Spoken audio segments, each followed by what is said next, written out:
Hello, and thank you for joining us today. My name is Rebecca Dersch, and I am the head of PR here at Cision. First and foremost, we hope everyone is doing well. We know this is a really difficult time, and we hope everyone is staying safe. Today, I'm joining you along with my panelists from our home offices based in Austin, Short Hills, New Jersey, Atlanta, and the San Francisco Bay Area. We apologize in advance if one of our human or fur children decide to make their presence known on today's presentation. Before we get started, a few housekeeping items. We plan to make this session as interactive as possible. We'll be live tweeting this event using the hashtag COVID-19com, so please join in on the conversation there. Again, it's COVID-19com.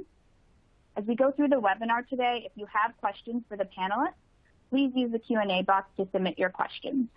We've had an overwhelming response to this webinar, so we'll do our best to answer as many questions as possible, and where possible, we may group them by theme.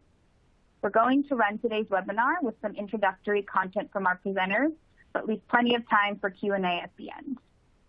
A recording of today's presentation will be sent to all attendees and will also be made available on cision.com following this webinar. Today's session is focused on the power of PR in times of crisis, and we'll be talking with our panelists about C-suite communication, managing brand communications in a difficult environment, and metrics and actions you can put in place today.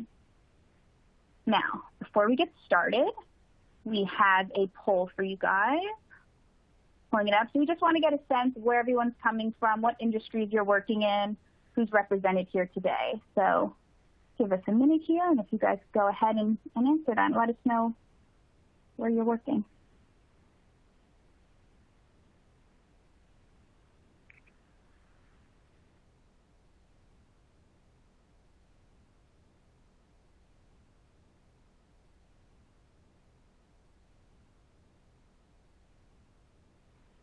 Okay, just getting some answers in. Thank you, everyone, for submitting. We'll give a few more seconds here.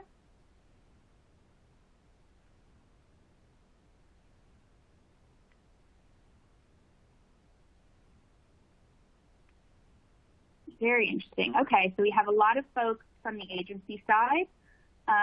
Where else do we have? Healthcare, nonprofit, really nice range of industries, which is great to see. I think, regardless of, where our panelists are speaking from throughout this webinar series, we found that it really applies to any industry, and there's some really valuable lessons to hear from industries that you might not be in. So now I'm going to introduce our panelists today. I am joined by Jennifer Nelson from AbbVie, Wilbur Godsey from NASDAQ, and Louis Goldberg from KCSA Strategic Communications. Jennifer Nelson is Vice President of Corporate Communications for AbbVie, a global research-driven biopharmaceutical company. She is responsible for corporate, internal, and external communications, media, and public relations strategies, and the planning and successful execution of programs and initiatives that support, promote, and protect AbbVie's strategic business objectives and reputation. Just a few things. Wilbur Godsey is Senior Director of Corporate Communications at NASDAQ and leads external communications efforts for NASDAQ's corporate services business.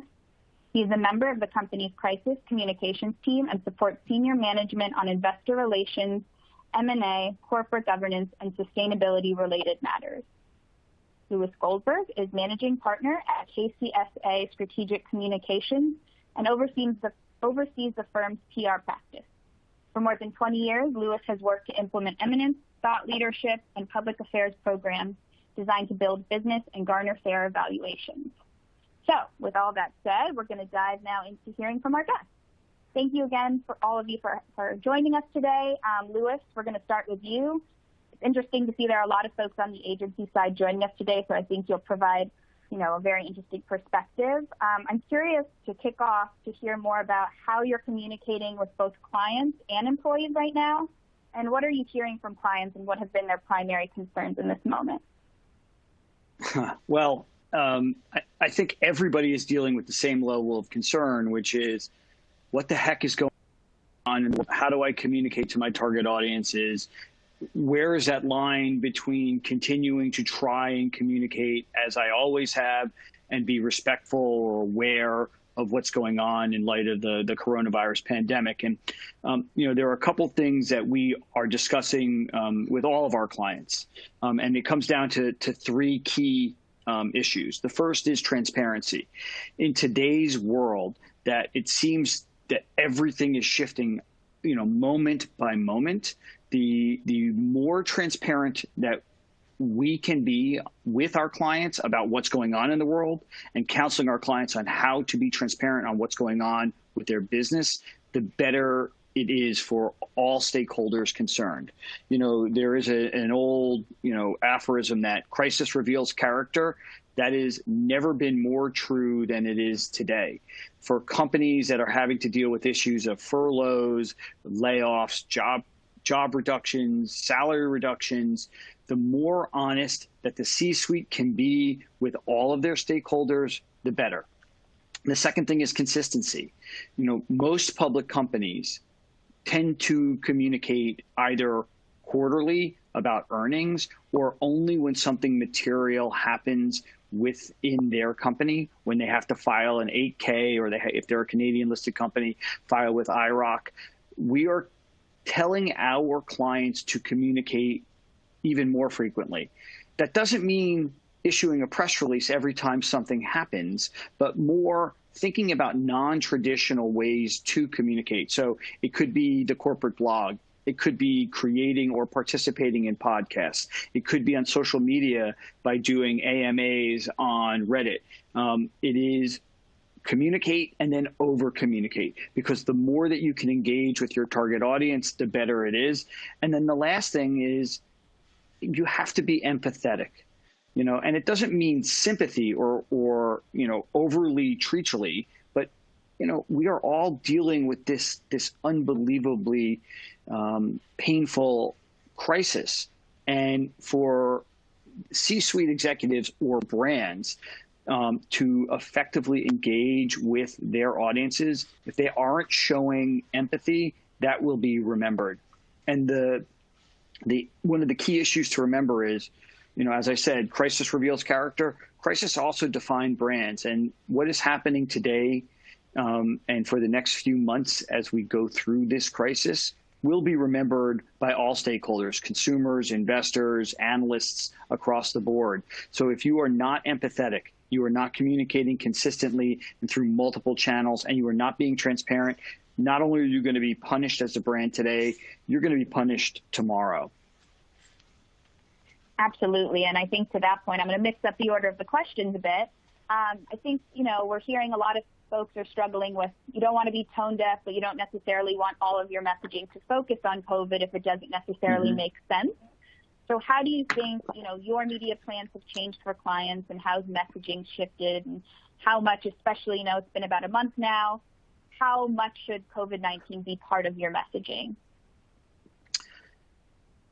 COVID-19 should be a part of any brand's messaging, any corporate company's messaging, any agency's messaging, as much as it is impacting on the way of a company or client or you are doing business. We have the same rubric that we use for all of our clients whenever we are communicating on their behalf. We think about, 4 different questions. Who is the audience that we're trying to engage with? What is the message that we're trying to deliver? What is the best vehicle to deliver that message to that audience? And ultimately, what does a win look like? That rubric still applies. If you are a public company and you are dealing with shareholder communications, you still have to think about those messages. Are we communicating to retail investors? Are we communicating to institutional investors? Are we talking about trying to drive liquidity into a stock? Are we trying to explain what's going on? How are we communicating? And then what does a win look like? That has not changed. The issue of the impact on the economy plays directly into that rubric. So as we communicate to our clients, if they are rolling out version 1.2.4 of a new piece of software, we may counsel them to, temper their expectations for coverage significantly. If we are working with a micro cap company that is doing something interesting and they are dying to get on CNBC or they're dying to get on Fox Business, realistically in this news world, where 6 weeks ago, 8 weeks ago, they probably had a shot. If they are not a stock picker, they are not an asset manager with billions of dollars under management, the news hole has changed completely. And explaining that to our clients in a way that they can understand and is respectful to their business, but also is realistic about what's going on has been key. And that, when I talked about transparency, consistency, and empathy, that also goes for agencies communicating with their clients. The drive for companies to continue to communicate has not changed in light of what's going on in the world. But explaining to whether it be CEOs, CFOs, CMOs, chief communications officers what's going on, because they may not be as deeply involved with the media on a day in and day out or even moment by moment basis as we are, explaining to them what's going on and helping them both understand what's realistic and then being able to empower them to communicate up the chain is as important as it's ever been.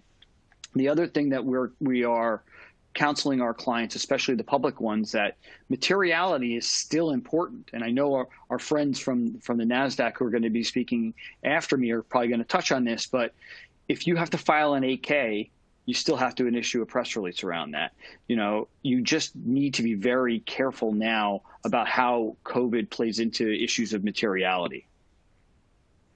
Absolutely. And I think you made a great point about, you might be earning less coverage right now, but there's still other ways to prove that you're a partner. I'm curious, kind of expanding on what you just said, how you can prove to agencies, what are the types of metrics you should be reporting to agencies right now? What's important? What do you think isn't? Or is it just about being that brand partner? I think it's a mix of metrics and having a very clear conversation, from an agency to a client as to what is a realistic set of metrics to achieve today.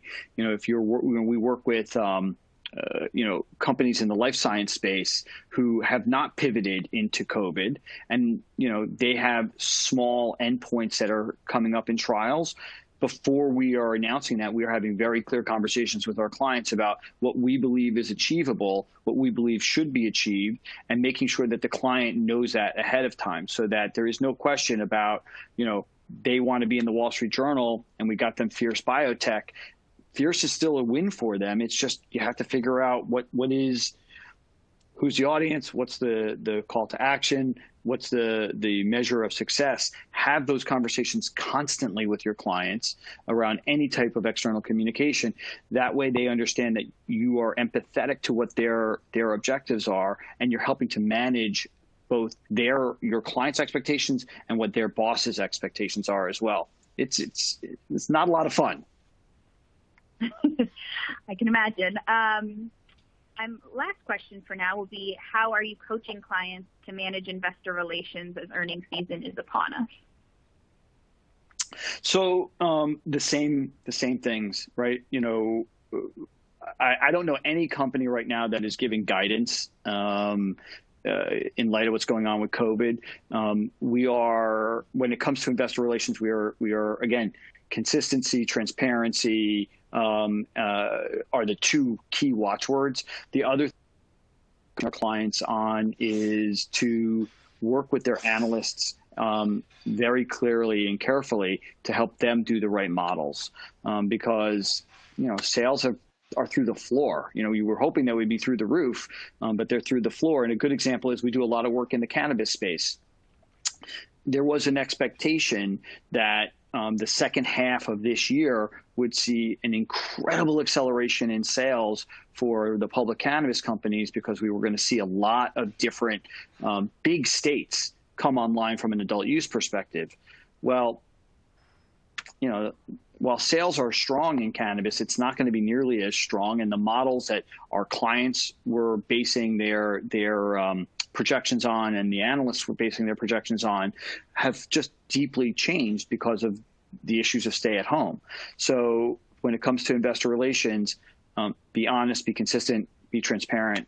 There's no silver bullet here. It's just be as transparent as you possibly can. Absolutely. I think you hit home with that one. It's transparency, it's being sensitive and understanding of these difficult times.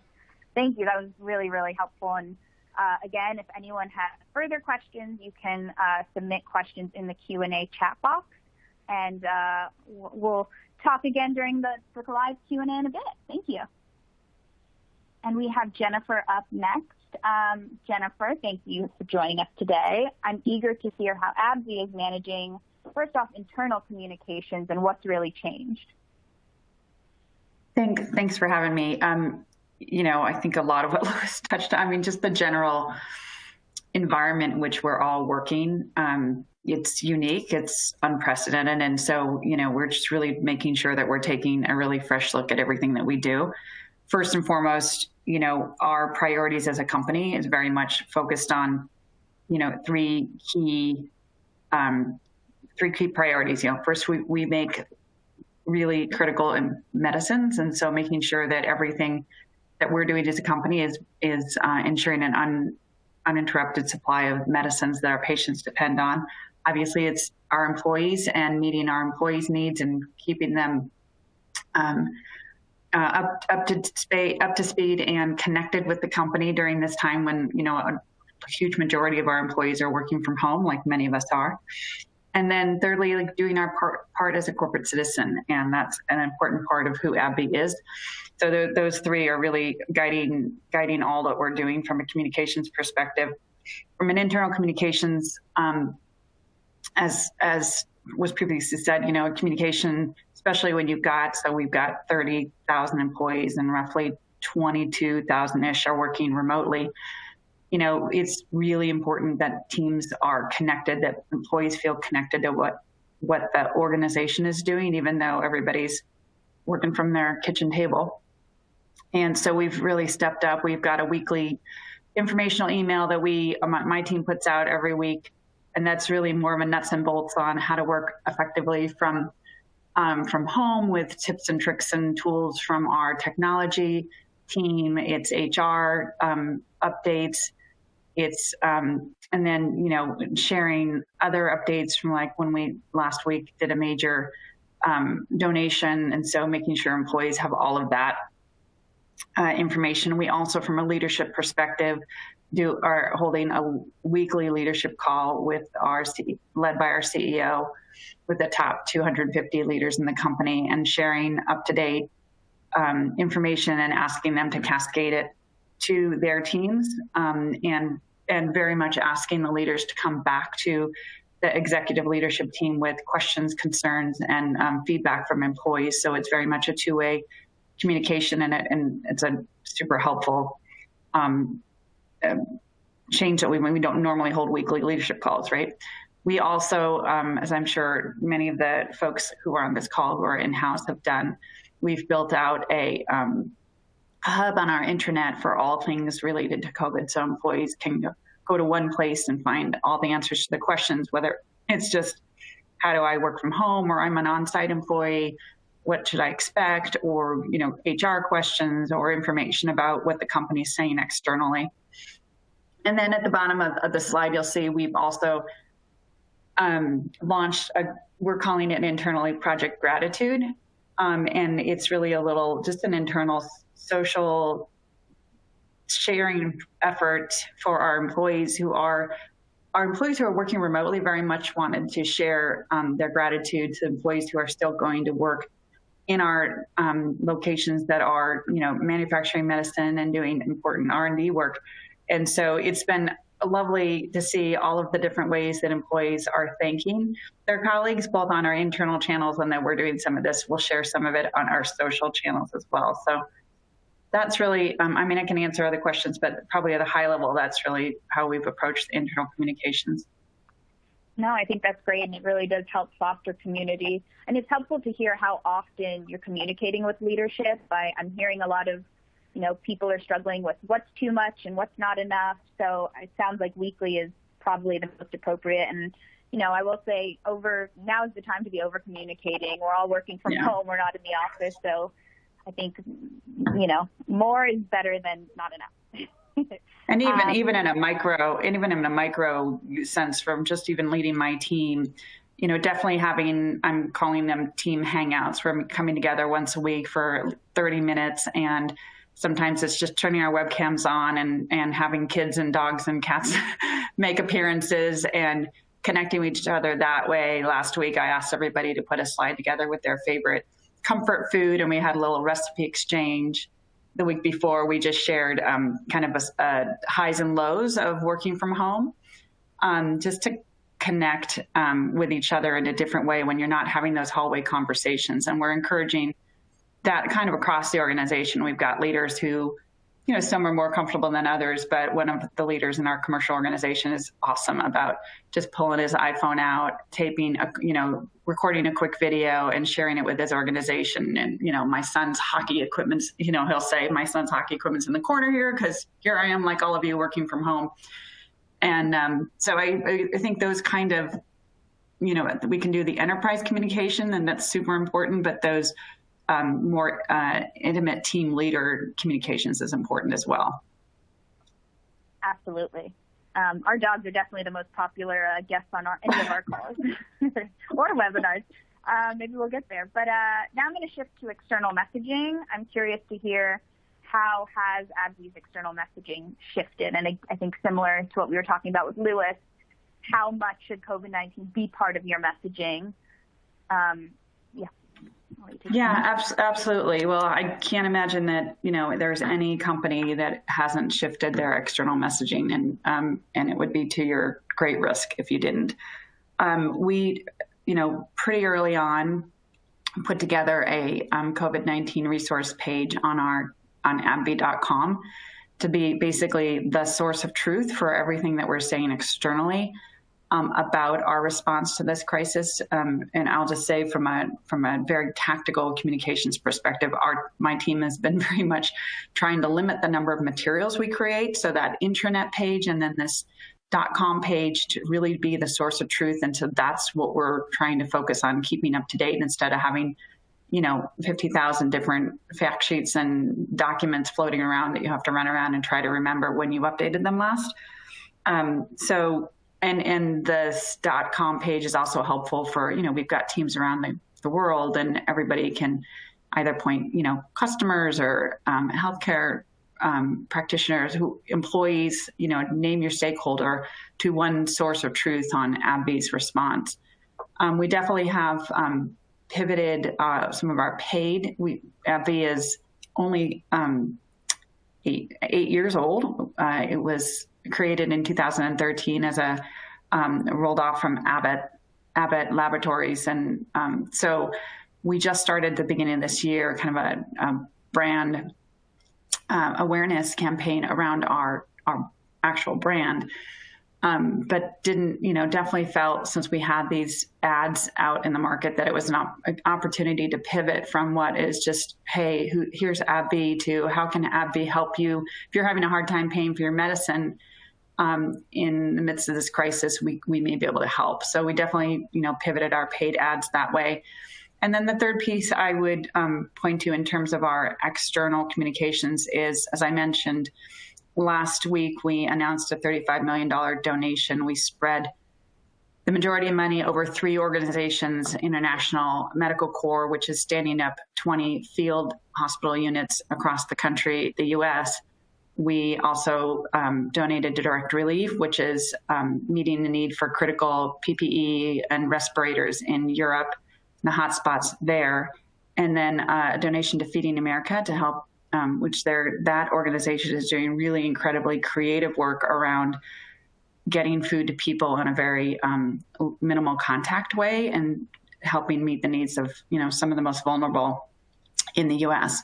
And then we kept $5 million back as basically, we're calling it a resilience fund, and inviting nonprofits to come and apply for it. So feeling that we felt that was a way to further meet local need. But the 3 major organizations. So we've really partnered with those three major organizations to help support them in their, getting the word out about what they're doing, both through media outreach and social media. And I guess I would just wrap up all together from a communications perspective. Like, Lewis talked about empathy. I 100% agree. I think you just, with any audience that you're communicating to, you need to be thinking about meeting them at their point of need, right? So whether that's a reporter, I don't know if I've seen lots of commentary from reporters who are like, holy cow, please do not bring me some tone deaf pitch. Like, all I'm interested in is COVID, and I'm going to block you, right? It's been very interesting to see the chatter from the reporters on PR folks who are not reading their audience correctly. Employees for sure meet them at their point of need, and honestly, even your executives that you're supporting, right? Like, every part of our organizations are being stressed from this crisis, right? It's not just our brand communications, it's our operations, HR, technology, every part. And so, very, very much being aware of when you go to your executives for an ask to recognize the environment in which they're trying to operate as well. So I just think that's really the guiding point for my team, is really, that having that empathy and being really aware of who you're trying to engage with and what their needs are at the time. And I would just say, on the agency front, I have appreciated that a few of our agencies who are creating special COVID kind of daily media, it's really helpful to not have to be scouring myself for that. So I think there's been some creative work done on the agency front, and that's been appreciated.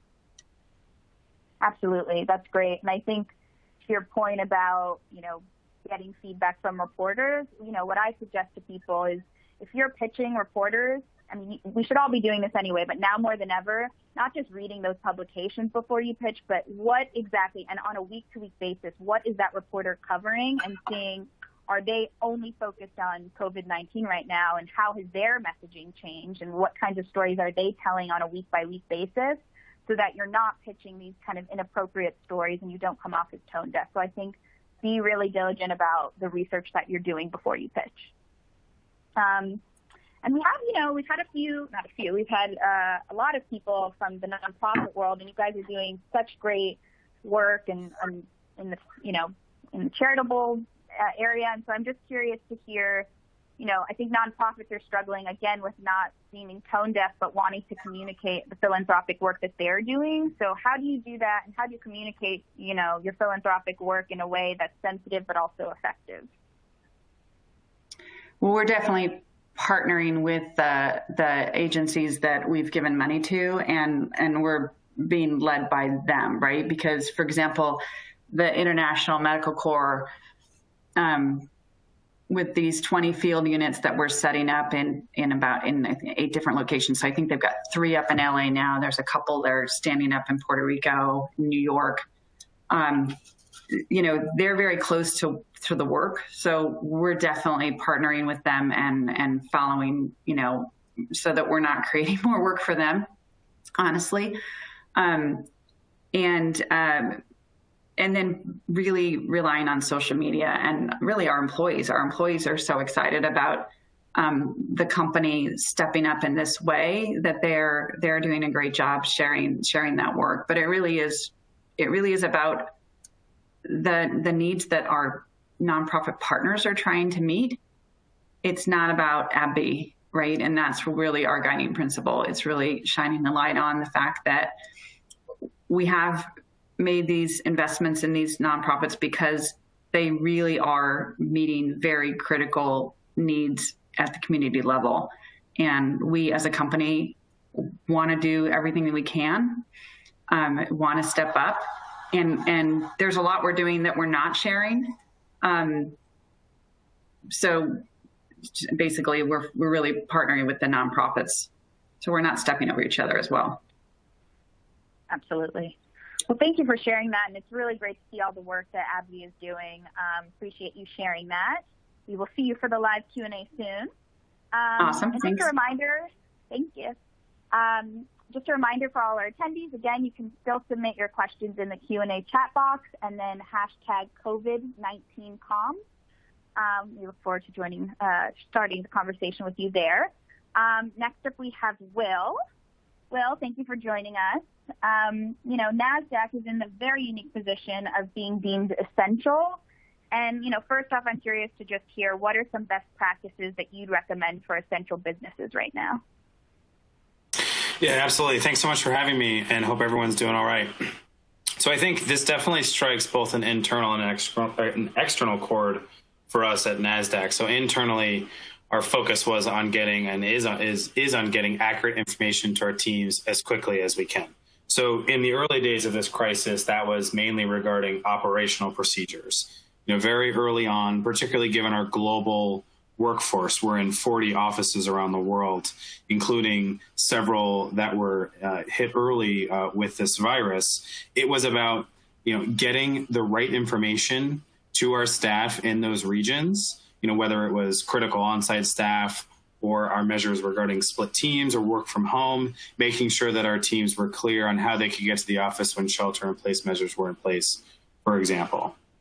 And then I would also say externally, getting accurate information out to our external stakeholders. So addressing reporter questions promptly, addressing rumors that were out in the market about various operations in our business, et cetera. I think it was, put as many resources as possible, both internally and externally was kind of I would say, best practice for us. Absolutely. I'm curious to hear a bit more about your external messaging and how that shifted. Yeah, absolutely. So even in normal times, we are a very active media team. But the touch points with our beat reporters and other media definitely increased here in March, whether that was to convey our messaging about business continuity, the status of our exchange operations, both here in the U.S. as well as in the various European markets that we operate. And then, of course, our other services that we deliver through our other 3 business units. And in the early days, as I mentioned just previously, we were focused on addressing questions about market resiliency. We would wake up, and I'm sure many of you here on this webcast were seeing stories or headlines on your phones about volatile stock market futures. That could then result in a market-wide circuit breaker once the markets opened, whether that was up or down. Questions about whether the markets should in fact be open, whether they should close for a certain period of time, how a global exchange company transitions its workforce into essentially all remote. So those were definitely opportunities for us to shift our message. We were very proactive about those themes, but also cognizant that we needed to amplify those beyond just our usual stakeholders and bring that to our broader audience. And I think what makes that work a bit easier is that our CEO is very active with the media. She was very eager to get out there, use her voice, and address what was happening. So I would say probably in the last 5 weeks, she's published a markets-related op-ed in the Wall Street Journal about how capital could be part of the cure for the coronavirus. To a certain extent, that was an analogy, obviously. She appeared on Marketplace Radio with Kai Ryssdal. She was in a Barron's Q&A about business resiliency, and then also participated in a town hall on CNBC with other business leaders in prime time just a few weeks ago. So I think having that asset certainly helped. And we wanted to communicate our efforts, not just about our business, but how we were also supporting relief efforts. So similarly to AbbVie, we issued an announcement about our philanthropic donation. And then, of course, we had adjusted our ongoing external paid and owned advertising efforts. So we had a CNBC television ad campaign that was running that we stopped and then adjusted so that we could have some more COVID-19 related messaging appear in that, whether it was about social distancing or using this phrase that's now kind of been adopted around the world, we're all in this together. That's great. Thank you for sharing that. And I think, to your point, really utilizing, your CEO and your C-suite to kind of be that representative. And if you're struggling to earn coverage in a traditional way, think about other avenues. Can they do a podcast interview, or can they write a byline? There are a lot of different ways in to kind of get your messaging across right now. So thank you. I'm also curious here. I'm sure things change day to day, but how do you manage the short-term with the long-term media plans? Yeah, absolutely. And I think, both Lewis and Jennifer, mentioned this, within their various businesses. I think we all want to get to business as usual, or I guess business as normal, right? Return to normal, or kind of get back to business as usual as quickly as we can. I think I feel very fortunate. My team has been incredibly nimble to keep up with the pace of inbound inquiries, also the opportunities that we've uncovered as a result of COVID-19. I would say from a short-term perspective, it's very tactical. Our PR team has had a daily morning call every day with our global team since March 9th. So for the last 5 weeks, that's incredibly intense. But we review all of the inquiries that come in overnight, how kind of headlines are changing, how conversations are going with our beat reporters, so that we can create a plan for the day. We want our subject matter experts out there as much as we can. So this is across our businesses, not just with our market operations. Doing broadcast, doing print and online. We're seeing a lot of broadcasters that were okay taking guests by phone, for the last couple of weeks. But interestingly, we got some pushback in the last 24 hours saying, what about Skype and what about Google Hangouts? And we really want to show your spokesperson over video. So we're trying to adjust and make sure that they can get those types of technologies and resources so that we can make that happen. We don't want to stop that pace. We obviously also have a very highly visible moment every day, twice a day, with our opening and closing bell. So because in New York City, with the stopping of gatherings with more than 10 people, we had to adjust that bell ceremony. It's a highly visible moment. It's on TV. It's on the web. But it gave our team an opportunity to kind of flex some of our creative muscle. So we shifted to a virtual bell ceremony experience, and we're using Zoom as part of that, which gives our listed companies an opportunity to be part of that moment from wherever they are, which is really unique. And then I would say, lastly, from a long-term perspective, we are still working on those longer-term campaigns. We're trying to adjust those as needed, if there is a relevant COVID-19 related angle. But we're definitely staying focused so that when the time is right, we can launch those initiatives and not be tone deaf. I definitely agree with what Jennifer is saying. We are being very cognizant about the reporters that we're pitching, the tone and tenor of these pitches, and if it actually makes sense. And then I would also lastly just add that we ourselves are a public company. And so we can't take our eye off our standard governance and IR-related communications. So, for example, amidst this pandemic, we've published our 10K, our annual report, as well as our proxy. The content and some of the language was already fully baked, but we had to adjust some of that so that, again, that wasn't very tone deaf and it was more aligned with, the current timing. So we added a forward letter from our CEO that kind of kicked off that proxy. And also we're gearing up for our first quarter earnings presentation and investor call later this month. So we're having, conversations about what that will take in terms of both our call script as well as what our press release will look like. Absolutely. Thank you for that. I'm going to shift now a bit to internal communications and also hear what you guys are up to and what has changed since the crisis outbreak. Yeah, absolutely. So again, we have employees in approximately 40 offices around the world. So our internal comms team, which is not very big, have been working very tirelessly to kind of bring that accurate information to our teams in a very timely manner. And of course, as I'm sure everyone realizes, all of this is very nuanced. It's nuanced based on local jurisdictions, country ordinances. So like, for example, the mayor of San Francisco was very early, very quick to enact a shelter-in-place measure. This was happening while other cities, didn't. And so they were one of the first, and we have a very large presence there, so we had to get that kind of sorted out. We also operate where there are country-based ordinances, like we've seen in Italy and Japan. So having to get information out to our teams there and adjust as needed. Our internal comms team are represented on a daily steering committee call that includes our group risk management, our facilities and security team, our people team, our legal team. They are the ones that are, addressing country by country, city by city issues, and then creating decisions about the types of communications to send to our workforce. Similarly to some of the other probably in-house teams, we've created a dedicated resource page on our intranet. It includes a catalog of all of the correspondence, as well as some kind of what we hope are useful tips, whether it's like stress management, time management, caregiver assistance, that sort of thing. We've also started a bi-weekly town hall series with our CEO to engage directly with our global workforce. And then what we wanted to do is we wanted to see how that was going. So we recently issued a survey to our workforce, and we asked for honest feedback. We want to know, how are we doing? Are we communicating too much, too little?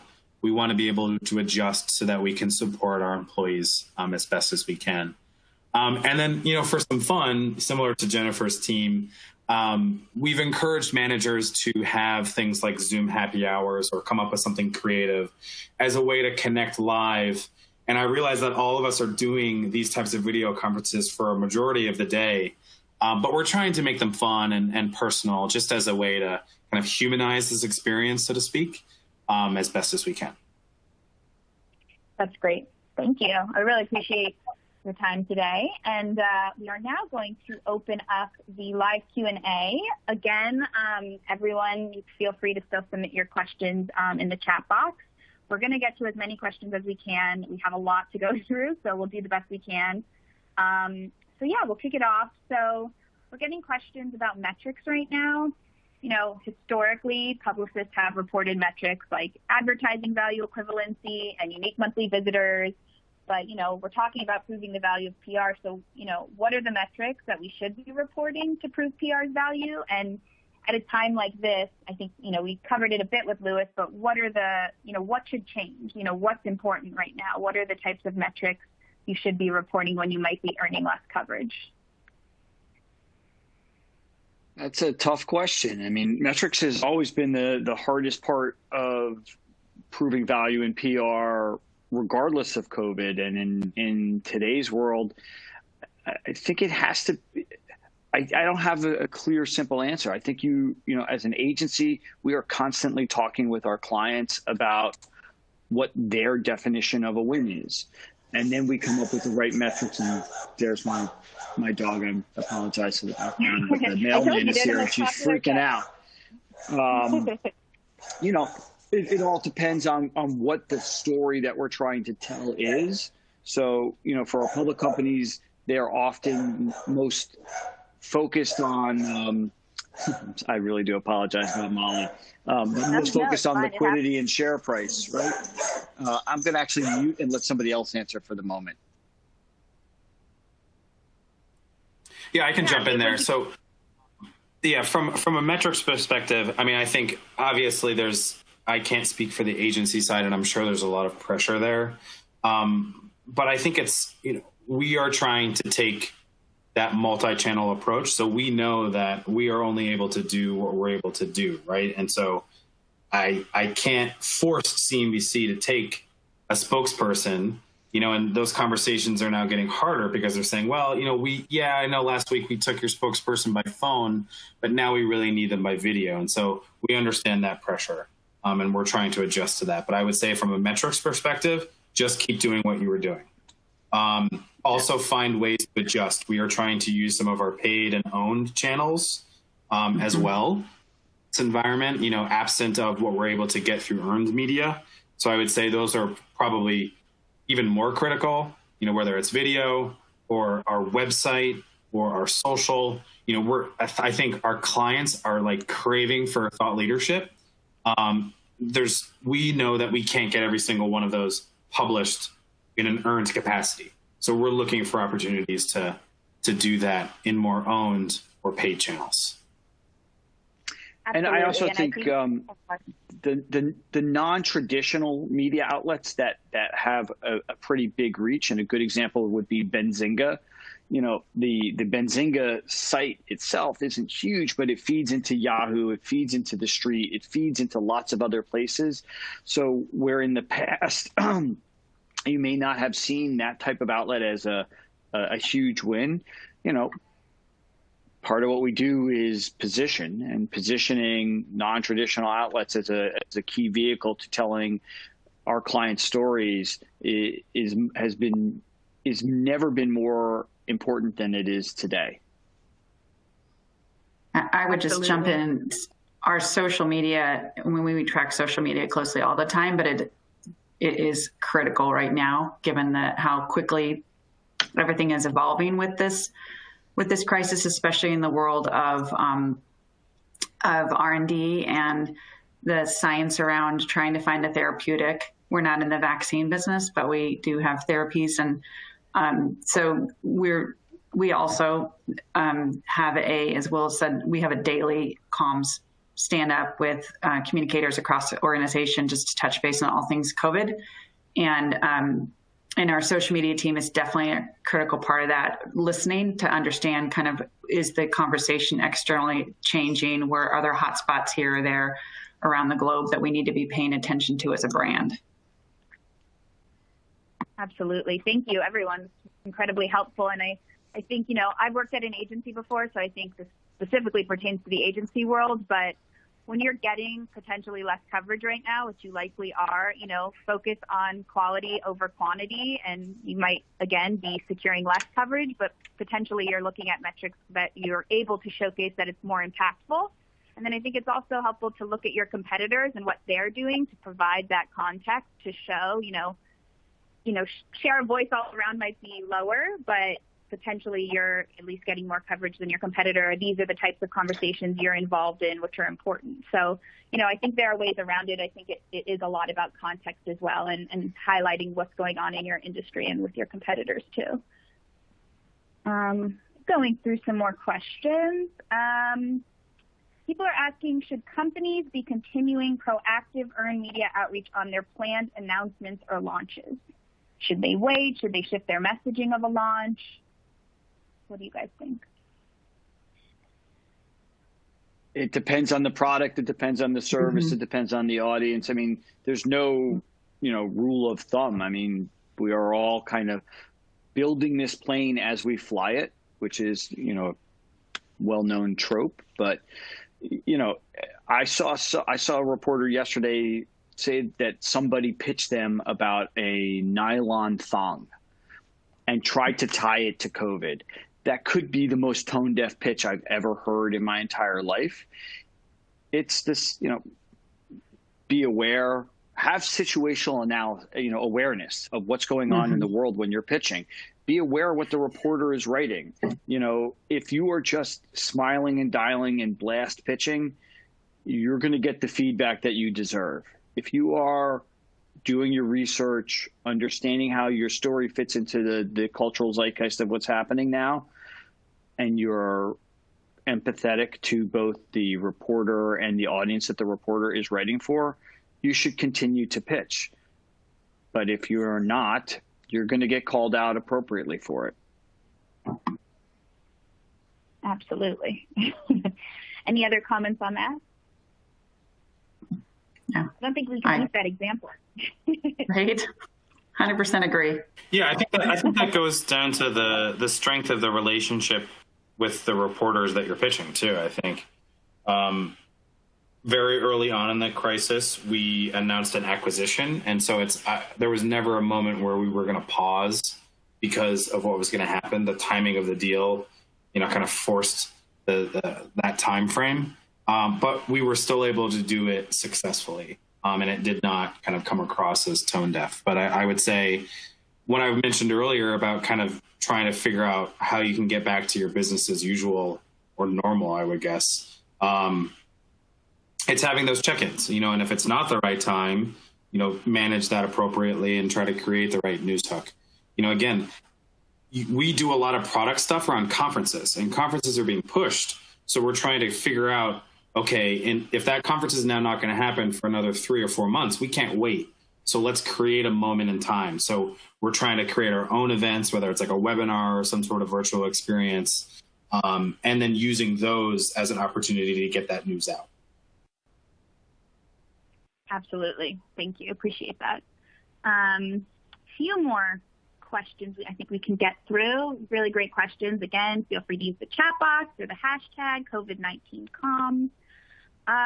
Let's see. So, we've talked about this a bit, and I know this changes from industry to industry, but what do you think media outlets are doing differently right now and any thoughts on when it's okay to start, media outreach, kind of how you had initially planned. When are we going to be comfortable in moving forward with business as usual? I think, again, it's just keeping tabs on a week-by-week and day-by-day basis of what these publications or reporters are writing about to get a sense of the climate. I'm curious if you guys have any other, have you seen, are there specific industries that are veering one way or another? What are you seeing in the media overall? Boy, I mean, look, go ahead, Louis.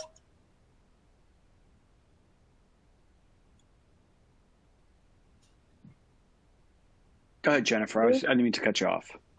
No, that's okay. I was just going to say, look, as long as we've got governors and the White House holding daily press conferences and, in states, New York, I saw this morning calling an unprecedented number of coroners to the state. Like there's, again, I think Will may have said it, is situational awareness, right? Like we don't know. We don't have a playbook for COVID-19 recovery, but I would probably suggest that folks err on the side of being conservative in terms of when they decide we're back to business as usual, because the risks are high if you make the call wrong, that you're going to damage relationships. The other thing is, I don't think we're ever going back to the way the world was, November of 2019. This is a definitional moment for our society, and that percolates across all components of it. So if you work for a commercial real estate firm, you better be thinking about what this means for your clients or your company 6 months from now, a year from now, 3 years from now, and start thinking about how to communicate that. If you have clients in retail, if you have any client where you need to have a lot of people together for that company to be successful, that is a fundamental change in the way that we're going to be congregating as a society going forward. And how the media covers that is going to change as well. Who knows? But you should not assume, even when we have a vaccine and a good treatment regime, that society will go back to where it was before this. You have to think about what society looks like next and how you fit into that and how the media fits into that, how your clients fit into that. Because if you are not, and you try and go back to communicating the way that we did before this, you're going to be passed by events. Absolutely. Couldn't agree with you more. I'm curious if, are there any brands that you see are doing a particularly good job right now of messaging or engaging with their audience, aside from your clients and all you folks, who's doing a great job, where there's some real world examples? I'll give you a good example is Shake Shack.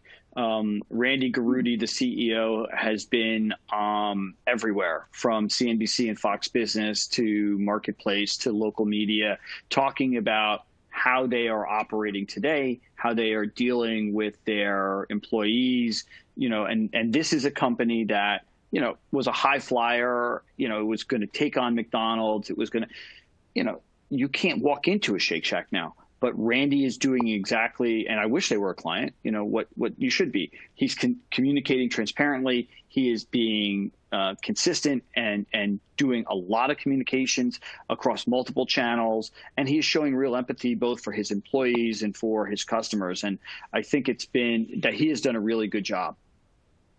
I would also point to Walmart and Doug McMillon, who I think is a total, fangirl crush on him as a CEO, just because I think he's fantastic.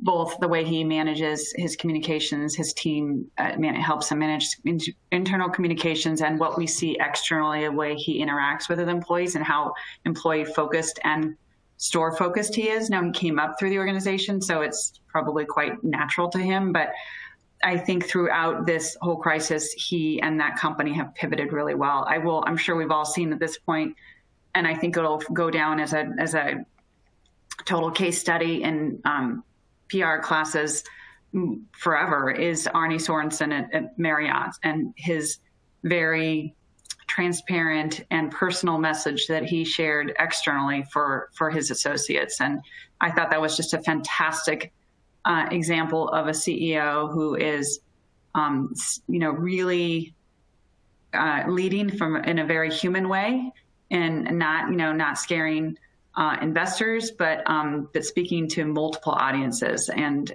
I thought that was a excellent move on their part. Same. I thought he did a great job. And it really comes back to the whole theme of just being sensitive right now and transparent, through and through. We just keep saying that's what's going to work right now. We're all figuring this out together. So let's be open and honest and empathetic. So we're going to do one more question. What are the types of steps that PR pros should be taking right now to prepare for when this crisis starts settling down? I think, obviously we can only prepare so much, and I don't, to your point before, I don't think things will ever be the same.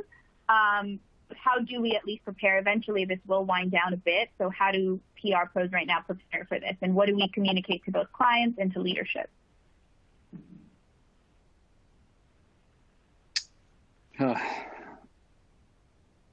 I don't know. I wish I had an answer. I'm trying to figure this out right now. We're talking about being transparent. Yeah, look, I've got 2 business partners, 50 employees, 90 clients, and we are having these conversations across all of our constituents. My partners are talking about this. We're deciding, how do we deal with our own leases, right? We have offices in New York and LA. We're talking to our clients constantly about what's going on in their business. We're talking to our staff every single day. I think Will was describing how they have their morning meeting. We're doing that as well. We're calling it rounds, like, a hospital rounds, where the doctor walks through and very quickly triages each client. I don't know the answer to that question. If somebody else knows it, tell me, because I'll take the help. I think that makes sense. Jennifer, Will, any response? Well, from a corporate communications perspective, not an agency. We're already thinking through kind of, when we come out of this, what are there stories to tell about the company and how we've responded that we either tell internally or externally. There's been some very creative ways we as a company are in the process of helping respond to the crisis. Some of it, we've already talked about externally, some we have not. I think there's public-private partnership stories to tell. But in terms of going back to business as usual and starting with, all the way that we communicated about our brands and our products, that, again, as we've already said, that remains to be seen if and when we make that pivot and say, okay, we don't have to be still so operating in the COVID world, and that, we don't know when that's going to be. Absolutely. Thank you. And Will, any closing thoughts? Yeah, no, I agree with all of that. I think it's a very case-by-case basis. And again, I think we're being rational. We're trying to adjust, as this evolves. Our Asia team are ready to kind of get back into the office, and we're already starting to kind of see if that's something that's possible. So I think there's a way where you can't keep your eye off of the long game. If there are campaigns that are coming, you've got to work on them. You've got to address what those will look like, but you've got to be innovative and creative on how those get deployed. Whether those are going to be, how you would have done it 3 months ago or how you've adapted in this current time. Like, I'd love to get to a point where I'm doing media interviews on the phone where we're all on Zoom with the reporter, right? We're not there yet, but that's something that we need to be looking into. So we're adapting. I think it's all about flexibility. I would just add one last thing, in that, even when we get back to a place where airlines are flying at full capacity and people are traveling again, this crisis is going to have a long tail, and there'll be folks who are harmed economically that will be left still trying to put their lives back together. So as we think about, what the clients that we have, or the stories, the patients, the products that we take care of. For example, my company, like you're just going to have to really think about that audience that you're reaching and how many of them are still left trying to put their lives back together, even though maybe the majority of society feels like things are starting to be back to normal. Absolutely. And that was the perfect note to end on tonight. I really appreciate you saying that. I think before anything else, that's the most important thing to remember. Well, thank you, everyone. I can't believe our time is up already. That went by so fast. This was really great. I want to thank our speakers again for taking time out of their very busy schedules to join us. And thank you to everyone who attended today. Like I said, we will be following up with a recording of this webinar next week. And I hope you'll join us next Thursday for part 5 of our webinar series. Same time, same place. Thank you, everyone. Thanks, Rebecca. Thanks, Rebecca.